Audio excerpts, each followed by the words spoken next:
Himpunan putusan tarji yang akan disampaikan oleh Dr. Andes Ahmad Rizwandi. Kepadanya waktu dan tempat kami persilahkan.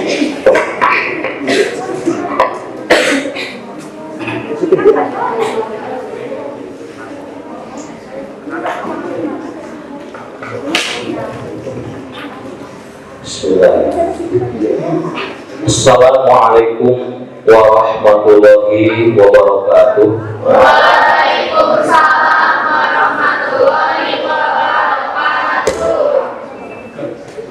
Alhamdulillahirabbil alamin. Wa bihi nasta'inu ala umuri dunya waddin. Asyhadu an la ilaha illallah wahdahu la syarika lahul mulkul haqqul mubin. Wa asyhadu anna Muhammadan abduhu wa rasuluhu shadiqul wa'dil amin. Wassalatu wassalamu ala asyrafil anbiya'i wal mursalin wa ala alihi wa ashabihi ajmain, amma ba'du. Yang pertama dan yang paling utama, marilah kita bersama-sama menyampaikan segala puji dan syukur kepada pemiliknya yang sejati, yang hakiki, Allah Rabbul Alamin, yang telah melimpahkan kepada kita bermacam-macam kenikmatan yang sangat banyak, yang sangat besar, yang tidak mungkin dapat kita menghitungnya, yang tak mungkin kita dapat merincinya. Yang kita harapkan mudah-mudahan kita mampu menjadi hamba Allah yang bersyukur atas segala nikmat itu, yaitu dengan cara mempergunakan segala kenikmatan untuk melaksanakan ibadah kepada Allah Subhanahu wa Ta'ala. Termasuk pada saat ini kita melaksanakan ibadah sholat maghrib berjamaah, dan nanti dilanjutkan dengan sholat isya berjamaah, dan menunggu sholat isya berjamaah kita pun beribadah, melakukan kajian ilmiah, kajian keilmuan yang berkaitan dengan ajaran Islam, dengan harapan mudah-mudahan Allah memberikan kepada kita kemudahan mempelajari Islam dan kemudahan untuk mengamalkannya. Saya menyampaikan rasa hormat kepada Pak Dedeng sebagai kepala sekolah dan para guru yang telah mampu memimpin anak-anak di SMK ini agar senantiasa mereka meluangkan waktunya, walaupun agak dipaksa sebagian meluangkan waktunya pada Senin malam Selasa untuk melakukan kajian. Dan 2 tahun yang lalu saya telah membahas buku HPT ini kira-kira sepertiganya. Tapi ketika akan menamatkan, tiba-tiba datanglah musibah, datanglah pandemi COVID-19, sehingga pengajian itu dihentikan untuk sementara. Tidak lama, 2,5 tahun diberhentikan. Ya, tidak lama kan, dulu bulan Februari terakhir, sekarang bulan September. Tapi mudah-mudahan COVID-19 ini tidak datang lagi. Silakan pergilah ke dunia lain, silakan pergi, jangan datang lagi ke dalam kehidupan kita, agar kita bisa belajar dengan normal, belajar dengan tenang, tidak terganggu oleh pandemi COVID-19. Itu mungkin ya sebagai pengantar. Barangkali bagi hadirin yang kebetulan punya rezeki, yaitu ada piring di hadapan, silakan dinikmati aja. Bagi yang tidak punya rezeki, harap bersabar saja, silakan menikmati tontonan yang cukup mengagetkan, Nah, saya punya rezeki, ada air, ada makanan, tapi tidak mungkin sambil makan. Itulah kerugiannya sebagai pembicara, tidak bisa bicara sambil makan-makan. Kalau pendengar bisa mendengarkan sambil makan-makan, bahkan sambil tertidur juga, itu masih bisa. Nah, baiklah, materi tajih ini diawali dengan masalah keimanan, ya, masalah keimanan. Atau saya jelaskan dulu ya, yang ada dalam buku tajih jilid pertama ini, pertama adalah tentang iman, menjelaskan tentang rukun iman yang 6. Dijelaskan rukun iman yang 6, kemudian dibarengi dengan dalil-dalilnya. Yang kedua, pembahasan tentang toharo. Toharo itu bersuci, ya, terdiri dari wudu, mandi, dan tayamum. Itu. Bagian ketiga menjelaskan tentang tata cara sholat fardu. Bagian ketiga. Yang keempat tentang sholat berjamaah dan sholat Jumat. Yang kelima menjelaskan tentang zakat. Yang keenam tentang saum atau puasa. Yang ketujuh tentang haji. Yang kedelapan tentang jenazah. Yang kesembilan tentang wakaf. Yang kesepuluh tentang masalah 5. Yang ke-11 tentang beberapa masalah lain. Yang ke-12 keputusan tarjih Sidoarjo. Yang ke-13 tentang sholat sunnah. Yang ke-14 tentang keputusan tarjih guna desa. Ini yang ada pada jilid yang pertama. Dan kitab ini jumlah halamannya 375 halaman, cukup tebal. Baiklah hadirin, anak-anak yang saya banggakan, materi pertama yang akan kita bahas sekarang ini tidak langsung masalah iman, ya, tapi dari masalah 5, halaman 275. Silakan yang tidak ada bukunya mendengarkan saja, ya. Yang punya buku juga mendengarkan karena nggak dibawa, ya. Nah, halaman 275 ini menjelaskan tentang masalah 5. Nah, masalah 5 ini hadirin itu membedah tentang 5 masalah penting dalam Islam. Ada 5 masalah yang dibahas ini. Pertama tentang agama. Jadi apa itu agama menurut tarjih Muhammadiyah. Yang kedua tentang dunia. Yang ketiga tentang ibadah. Yang keempat tentang sabilillah. Dan yang kelima tentang qiyas. Cuma dalam masalah 5 ini yang akan kita bahas pertama kali 2 saja, tentang ibadah dan agama. Nah, ini mungkin, ya. Nah, baik, tentang agama, ya. Agama itu berbahasa Indonesia, ya, agama. Bahasa Arabnya adalah ad-din. Bahasa Inggrisnya adalah religion, ya. Nah, tentang agama ini saya kutip Al-Quran, ya, surat Al-Imran ayat 19. Ada yang hafal ayatnya? Al-Imran 19. Yang hafal ayatnya nanti akan saya beri hadiah. Silakan baca. Yang hafal diberi hadiah. Kontak. Apa hadiahnya? Hadiahnya pertanyaan yang kedua. Bisa jawab, hadiah lagi. Pertanyaan yang ketiga. Semakin banyak jawaban, semakin banyak pertanyaan. Gitu. Kenapa hadiahnya hanya pertanyaan? Supaya kita menjadi orang yang mendalam, memiliki ilmu yang dalam. Baik. Di dalam Al-Quran surat Al-Imran 19, Allah berfirman bagaimana? Inna dina indallahil Islam. Sesungguhnya agama di sisi Allah adalah Islam. Setuju, ya? Nah, kalau kita melihat agama-agama yang ada di dunia, termasuk di Indonesia, itu banyak, ya. Di samping Islam itu ada agama Kristen, Protestan yang diakui di Indonesia, kan ada 5, kan? Ada agama Kristen Katolik, ada agama Hindu, ada agama Buddha 5 ya di negara kita. Satu lagi ada agama Konghucu 6 agama yang ada di Indonesia ya, ada Islam, Kristen Protestan, 3 Kristen Katolik, yang keempat Hindu, kelima Buddha, keenam Konghucu.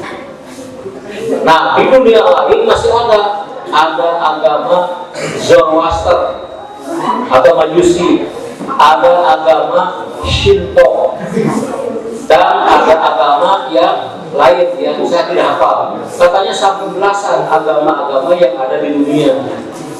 Nah, tetapi menurut Al-Quran surat Al-Imran 19 yang harus kita yakini, sesungguhnya agama di sisi Allah adalah Islam. Maksudnya apa maksudnya? Maksudnya agama yang diakui Allah, agama yang direstui Allah, dan agama yang diridhoi Allah hanya agama Islam. Gitu. Akibatnya agama yang benar hanyalah Islam. Berarti agama-agama lain yang di luar Islam itu agama yang batil, yang salah. Akibatnya lagi, penganut agama Islam sajalah yang akan mendapat keselamatan di akhirat nanti, menjadi ahli surga. Beruntung ya saya, bapak-bapak, ibu-ibu, adik-adik semua itu menjadi muslim, sebab hanya muslim yang akan masuk ke dalam surga. Saya punya cita-cita sejak kecil ingin masuk surga. Kalau adik-adik tahu sama enggak? Beda? Oh sama ya, dikira beda. Kalau beda kita masing-masing aja, jangan saling paksa ya. Nah, hanya umat Islam lah yang akan masuk surga. Nah ini kita harus meyakini. Tapi jangan dikatakan kepada orang lain yang muslim ya, kamu itu masuk neraka, hanya muslim, ya jangan, itu mengajak lurus, jangan ya. Nah, dalam hati kita meyakini hanya umat Islam yang akan masuk surga, yang akan mendapat keselamatan. Jadi kesimpulan, agama yang benar hanyalah Islam. Agama-agama lain di luar Islam itu agama yang salah. Maaf ya, penganut agama Islam sajalah yang akan mendapat keselamatan, sedangkan penganut agama-agama di luar Islam akan mendapat kecelakaan, kesengsaraan. Kemana? Masuk ke dalam neraka. Coba adik-adik lihat surat Al-Imran ayat 85 ya. Silakan dilihat atau dihafal. Wa may yabtaghi ghairal islami dinan fala yuqbal minhu wa huwa fil akhirati minal khasirin. Siapa orang yang mencari agama di luar Islam maka ditolak alias tidak diterima, dan dia di akhirat menjadi orang yang rugi, orang yang celaka, orang yang masuk ke dalam neraka. Itu Quran Al-Imran 85. Tapi Pak, bagaimana? Kan kita harus toleransi dengan agama lain. Betul ya. Toleransi itu apa artinya? Menghormati, menghargai adanya agama lain dan penganutnya. Nah, kita menghargai orang Hindu untuk meyakini agama Hindunya. Kita menghargai orang Kristen untuk meyakini agama Kristennya. Kita menghargai orang Buddha, silakan mereka meyakini Buddha benar dan mereka mengamalkan, itu terserah kan. Kita tidak mengganggu, kita tidak menghina dan tidak mengajak perang. Damai kan? Agree in disagreement. Kita setuju dalam perbedaan. Gitu hadirin. Sekarang ini banyak orang yang punya pendapat nihilisme. Nihil, tidak ada agama yang benar, alias semua agama salah. Akibatnya mereka tidak beragama. Meskipun banyak yang bertuhan ya. Saya punya seorang kakak ya. Kakak saya itu pernah kuliah S2 di Belanda. Di Belanda itu kalau bikin KTP kan ada kita mah agama kan titik 2 Islam kan. Di sana tuh ada agama garis miring tidak. Jadi coret salah satu. Nah, kalau orang bikin KTP di Belanda, kata saya ditanya dulu, Anda beragama atau tidak? Beragama, iya. Apa agamanya? Nah, kalau dia mengatakan, apakah Anda beragama? Tidak, udah selesai. Dan banyak tuh yang tidak beragama, banyak peminatnya. Bebas saja mereka tidak. Kenapa? Sebab kata mereka, nihil. Tidak ada agama yang benar, semua agama salah. Nah, mereka itu melihat dari sini. Orang Islam mengatakan Islam saja yang benar.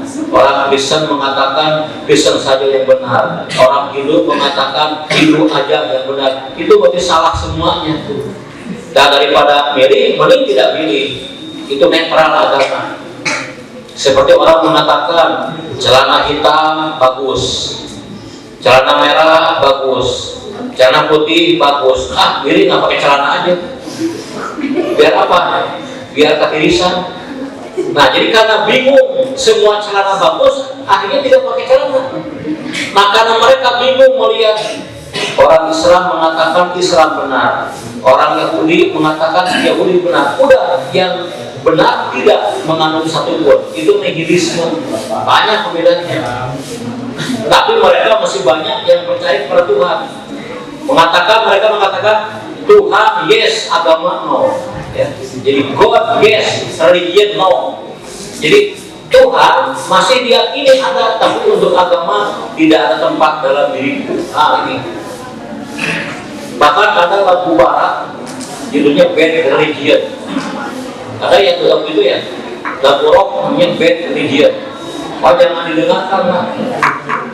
Apakah dihafalkan? Kalau mata apa ya udah jangan dihafalkan. Itu lagu rock band, jadi agama yang jelek. Isinya apa? Caci maki tentang agama-agama di dunia. Kata mereka agama itu semuanya jelek, semua salah dan semua itu ngaco. Bahkan kata mereka adanya agama membuat orang berperang satu dengan yang lain. Dulu katanya ada perang salib kan. Ada yang belajar sejarah Islam, sejarah peradaban. Perang salib tahu nggak? Iya, itu peperangan antar umat beragama kan, antar umat Islam dan umat Kristen. Itu berapa tahun deh perang salib? Ada yang tahu nggak? Oh, nggak pernah belajar ya? Ya, apa-apa. Berarti itu namanya lupa. Banyak yang lupa. Ya sebelah sini dari mana? Tidak pernah lupa, karena tidak pernah ingat. Ya. Yang sini lupa, pernah ingat. Ini tidak lupa karena tidak pernah ingat. Ya. Yaitu sampai kira-kira 300 tahun, 3 abad peperangan salib itu. Nah, kata orang Barat tadi, agamalah penyebab adanya perang. Tanpa agama tidak akan ada perang. Nah, ini nihilisme. Ini adalah keliru ya. Paham yang kedua yang bertentangan juga dengan Quran adalah namanya tuh pluralisme. Apa? Pluralisme. Nah, itu kebalikan dari yang pertama. Nah, pendapat kedua itu mengatakan semua agama itu benar dan semua umat beragama akan masuk surga. Jadi semua agama benar. Kebenaran ada dalam tiap agama. Setiap penganut agama akan selamat. Keselamatan ada dalam setiap penganut agama.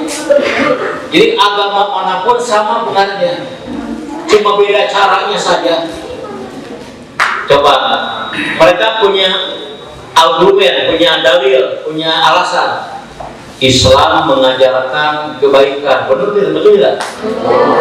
Kristen mengajarkan kebaikan, Hindu mengajarkan kebaikan. Jadi semuanya benar ya? Islam mengajarkan perdamaian, Buddha mengajarkan perdamaian, Konghucu mengajarkan perdamaian di tengah manusia. Jadi semuanya baik dan benar. sama kan ya? Nah, ini kayak beginilah. Sapi punya kaki, kuda punya kaki, kerbau punya kaki, anak SMK punya kaki. Kesimpulannya apa? Anak SMK sama dengan domba, kuda, sapi sama-sama punya kaki. Apakah sama? Tidak ya. Kalau kita lihat wujudnya, sapi dengan kuda, dengan domba, dengan anak murid SMK itu tidak sama. Hanya ada kesamaan, tapi bukan berarti sama seluruhnya. Nah ini, jadi orang-orang ini yang berpaham pluralisme agama, kita tidak usah mengaku agama kita benar, Pak. Agama itu benar semua, manapun benar, jangan saling menyalahkan. Tinggal kita pilih saja mana yang kita suka. Semuanya itu benar, semuanya itu keselamatan. Nah, mereka menggunakan logika. Ini deh, Sungai Citarum kemana muaranya? Ke laut. Sungai Citarum kemana muaranya? Ke laut. Sungai Cimanuk kemana? Jadi semua sungai itu beda-beda, tapi semuanya menuju laut. Islam, Kristen, Hindu, Buddha itu beda-beda jalannya, semuanya menuju Tuhan dan menuju surga. Kesimpulan, agama-agama benar semuanya, penganutnya selamat semuanya. Nah, ini pendapat yang kedua, pluralisme agama. Nah, bingungnya, rasanya masa bingung ya. Bagi yang bingung, saya ucapkan selamat bagi Anda berpikir. Bagi yang tidak bingung, berarti Anda tidak berpikir ya. Maka yang paling baik adalah bingung, sebab bingung karena orang berpikir. Semakin sering kita bingung, semakin sering kita berpikir. Maka jagalah agar kita selalu bingung.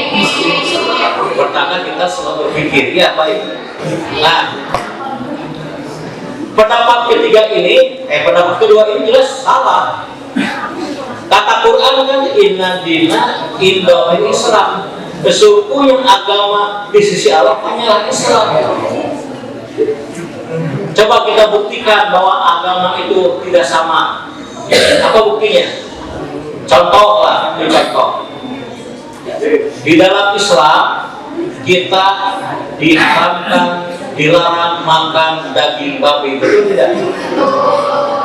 Agama Kristen membolehkan makan daging, tapi beda atau tidak? Sama dari Hong Kong ya, itu sama beda. Coba, umat Islam menyembah Tuhan yang satu, Esa, Ahad, betul nggak? Lam yalid walam tidak melahirkan dan tidak dilahirkan, tidak beranak, tidak berbapak, satu kan? Tapi umat Kristen menyembah Tuhan yang tiga. Ada Bapa, ada Anak, ada Roh Kudus. Bapa melahirkan, Anak dilahirkan. Sama tidak dengan kita? Beda. Mereka mengatakan tiga Tuhan, tapi ada satu hakikatnya, namanya Trinitas atau Tritunggal atau Trimurti atau Tri-in-One atau apa? 3G ya. Sekarang 4G ya. 3G udah lewat ya. Nah, itu kata orang sana. Orang Hindu lain lagi, kata mereka Tuhan-Tuhan itu banyak, namanya dewa. Ada dewa Ra, ada dewa Zeus, ada dewa 19 ya. Tapi dewa-dewa itu ada ketuanya, ada bosnya, namanya Sang Hyang Widi. Nah, Sang Hyang Widi itu yang esa, cuma punya anak buahnya. So beda. Orang Buddha mengatakan Tuhan itu tidak dapat dikenal. Ulang ya, Tuhan tidak dapat dikenal, tidak berwujud, tapi menjelma ke dalam tubuh Siddhartha Buddha Gautama, reinkarnasi masuk ke dalam Buddha Gautama. Itu beda kan? Jadi Tuhannya orang Islam ternyata beda dengan Tuhannya orang Kristen, beda dengan Tuhannya orang Hindu dengan Tuhannya orang Buddha. Jadi apakah agama sama semua? Beda. Tuhannya aja beda, paling agamanya ajaran juga beda jelas. Adik-adik kalau yang laki-laki kapan berangkat sholat Jumat? Hari Jumat ya. Iya. Jangan nanya, Pak, kalau di tempat apa hari Jumat, hari apa ya Jumatan? Nggak bisa salah. Kita berangkat ke masjid di hari Jumat. Orang Yahudi berangkat ke sinagog, itu namanya sinagog ya, hari Sabtu. Orang Kristen ke gereja hari Minggu.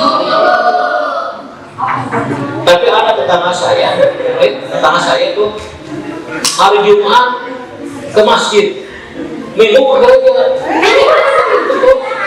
Kenapa? Jualan teh motor. Jadi kalau dia Jumatan dulu baru jualan teh motor. Jumatan hari Minggu dia ke gereja itu bukan masuk, di luarnya jualan teh, bukan untuk ikut kebaktian.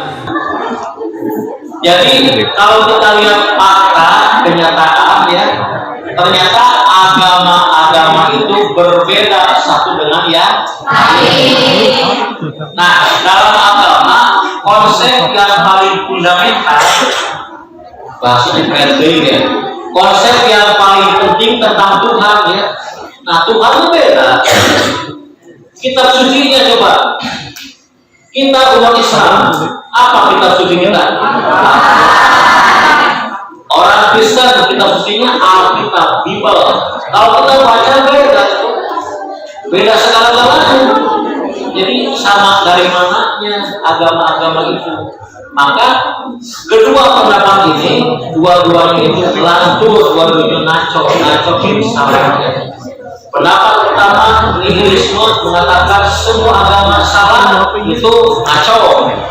Pendapat kedua, pluralisme mengatakan semua agama benar, itu ngaco juga. Nah, yang benar yang ketiga bahwa hanya satu agama yang benar di dunia ini, yaitu Islam. Allah itu ada berapa orang? Allah satu. Allah hanya satu, maka agamanya pun akan satu. Saya ingat dulu di UIN ini, mungkin ada bapak dari UIN, itu ada jurusan namanya perbandingan agama. Itu banyak yang protes ya, kalangan umat Islam. Perbandingan agama, memang agama itu ada dibanding-banding segalanya. Dibanding banyak agama itu. Nah sekarang itu namanya sekarang studi agama. Ya sekarang namanya studi agama, yang mempelajari agama, baik agama itu dari Islam ataupun agama yang diakui oleh orang lain. Jadi ini kesimpulannya, agama Allah, agama yang Allah turunkan untuk semua manusia itu Islam. Agama-agama yang di luar Islam itu bukan dari Allah, tapi penyimpanan agama dari Allah oleh tangan-tangan manusia. Saya dulu waktu SD ya, saya tidak sombong, pernah SD dulu ya, 6 tahun sampai SD-nya sama ya. Itu ada pelajaran namanya itu dulu mah PKN, ada PKN, ada SMP, ada civic ya dulu. Sekarang apa PKN ya? Dulu ada PMP, ada civic, ada PKN. Nah, sekarang PKN. Itu entah bagaimana. Ada yang keliru, ada guru, mudah-mudahan guru saya campuri itu. Dia mengatakan begini, Nabi Musa membawa kitab Taurat mengajarkan agama Yahudi.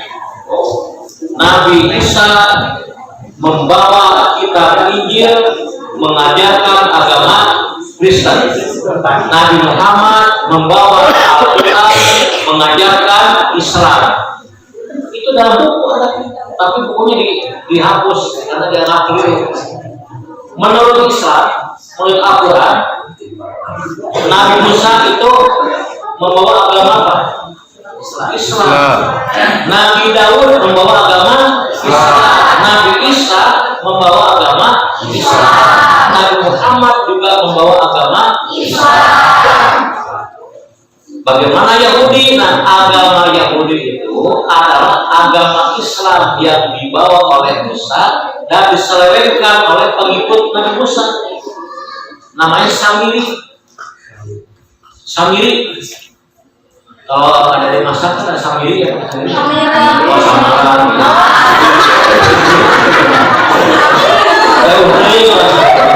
Samiri.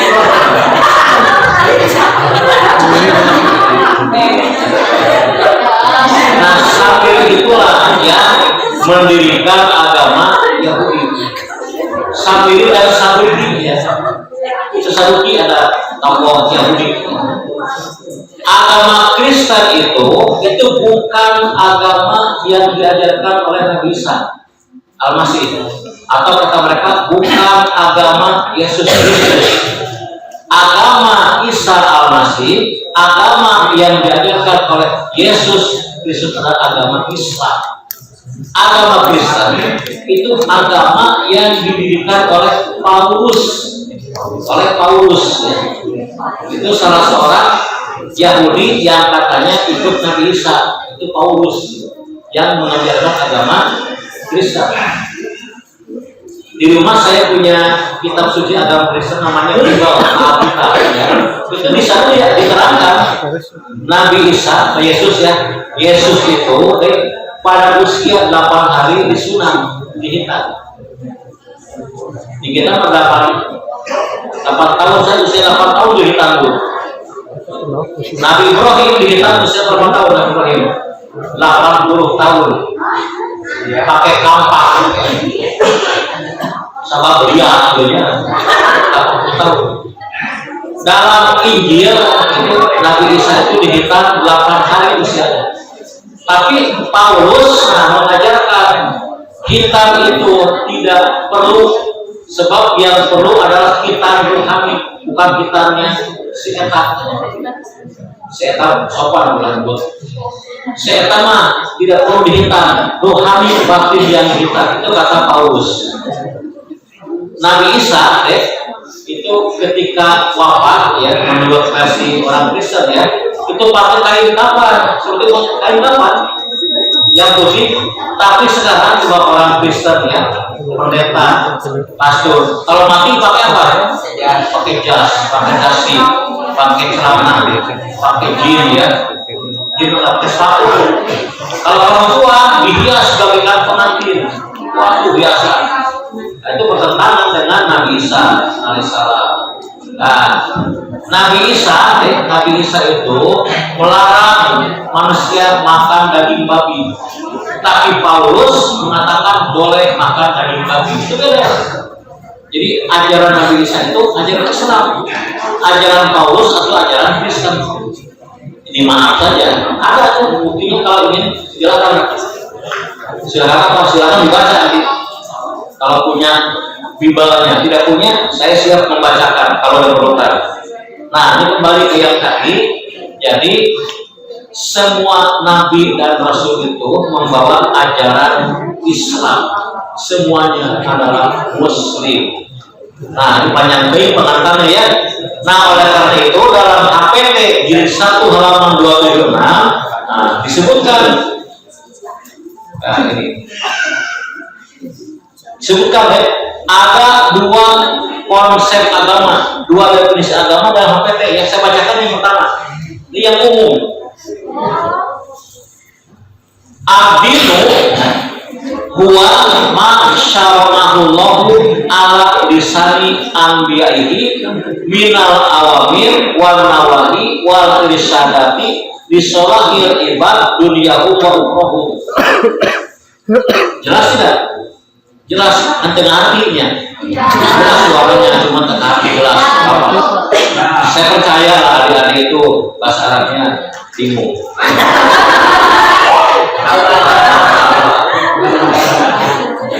Oke, siap. Kabar gembira 5 menit lagi ya. Oh, iya ada yang lagi tadi selesai kan? Saya ada apa ya? Ya, oke.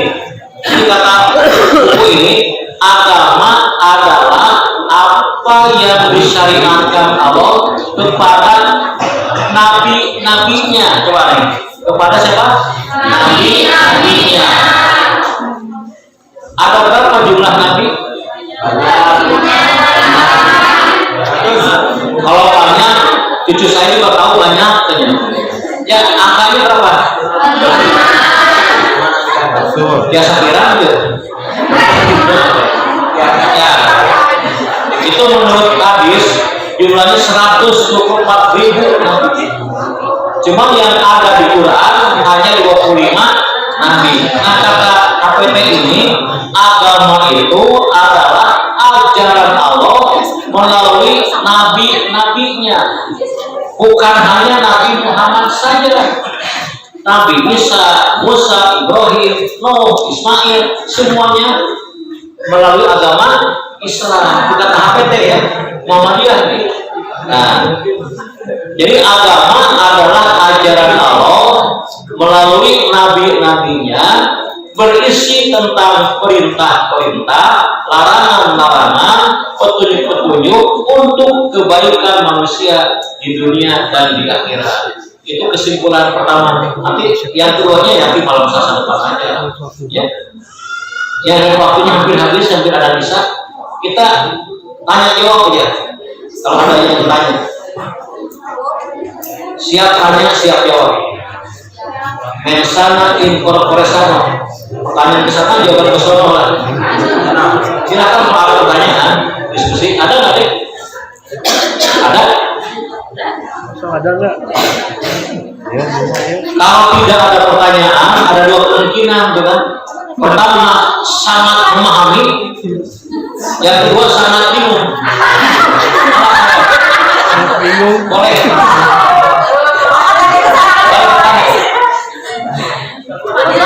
Ya. Mau tanya Paulus ke siapa? Siapa? Ya, siapa aja. Ya, saya seorang manusia. Ya, sehat ya. Ya, saya itu ya kalau mau jelas, saya seorang manusia dan kebetulan laki-laki ya. Lahirnya pada abad ke-20. Tahunnya tidak akan disebutkan sebab takut terkenal. Ya, saya dulu pernah mengajar di SMA Muhammadiyah ya, tahun berapa ya? Ya dulu penyelah sama apa atau TPJ pernah belajar mengajar ketemu sama Pak Bebe, Pak Di, banyak para tokoh-tokoh Muhammadiyah di pendidikan. Tapi sudah lama tidak mengajar lagi dan sekarang kegiatannya lebih banyak mengajarkan Islam di beberapa masjid ya, tempat-tempat masjid taklim ya. Nah, salah satunya adalah menyampaikan kajian-kajian HPT itu di pimpinan cabang Muhammadiyah Ujung Berung yang sering, dan kadang-kadang di Ciburu ya. Ujung Berung Ciburu juga ya. Sederhana kan ya? Barangkali itu pertanyaannya.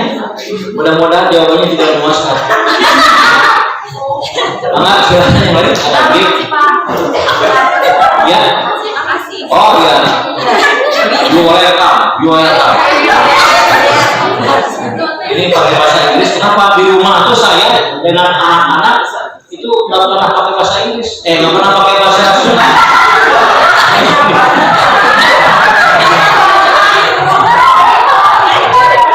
Di rumah tidak pernah pakai bahasa Indonesia, pakai bahasa Sunda gitu. Bahasa Inggris. Jadi ramai ya. Nggak ada pertanyaan deh, Pak, Ibu, Bapak. Oh ya silakan.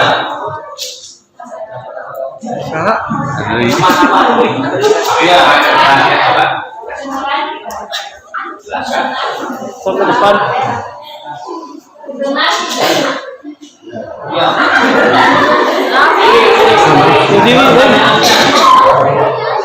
Berdiri. Saya mau tanya, kan agama Islam itu agama kebenaran. Ya, Namun kenapa di Indonesia masih selalu ada perdebatan tentang agama Islam? Perdebatan. Ya. Ya. Jawabannya begini saja ya. Di kalangan umat Islam terkadang ada perbedaan dalam memahami Islam ya. Tapi perbedaan itu hanya dalam masalah tadi, masalah cabang. Kalau masalah yang pokok, yang utama itu semua sama. Seperti rukun Islam ada, rukun iman ada, Al-Quran dan hadis itu adalah sumber ajaran Islam. Sholat ada 5 waktu. Sholat menghadap ke kiblat. Itu sama semua kan. Hanya beda dalam masalah-masalah kecil ya, yang bukan pokok. Misalkan ya, kalau warga Muhammadiyah ya, itu kalau sholat subuh tidak baca kunut misalkan ya. Kan? Tapi kalau warga-warga lain, tetangga yang lain itu subuhnya pakai kunut. Maka di kita ada orang subuh tanpa kunut, ada subuh baca, ada juga yang tidak kunut, tidak subuh banyak juga. Karena beda pemahaman dalam masalah kecil. Ada yang berpendapat kalau udah wudu ya, ada perempuan bersentuh dengan laki-laki itu batal wudunya. Tapi kalau di Muhammadiyah itu tidak batal wudu. Nah, masalah inilah yang dibahas dalam hadis. Makanya ikuti terus kajian ini setiap malam Selasa agar kita bisa memahami perbedaan dan bisa memilih mana ajaran atau pendapat yang paling mendekati kebenaran Quran dan Sunnahnya. Jadi perbedaannya dalam masalah kecil ya, bukan dalam masalah besar. Masalah penting bukan pokok ya. Mungkin itu pertanyaan pertama dan terakhir ya. Udah masuk pada lisannya. Ya, mungkin tidak akan dilanjutkan ya. Kenapa? Kalau dilanjutkan nanti keburu tamat. Bulan depan bahasa apa lagi kan ya? Ya demikianlah. Jadi kajian malam ini baru menjelaskan sebagian konsep agama dalam KVT. Insya Allah akan kita lanjutkan pada pertemuan yang berikutnya. Mudah-mudahan kajian malam ini menjadi ilmu yang bermanfaat untuk kita semuanya. Alhamdulillah. Wassalamualaikum warahmatullahi wabarakatuh.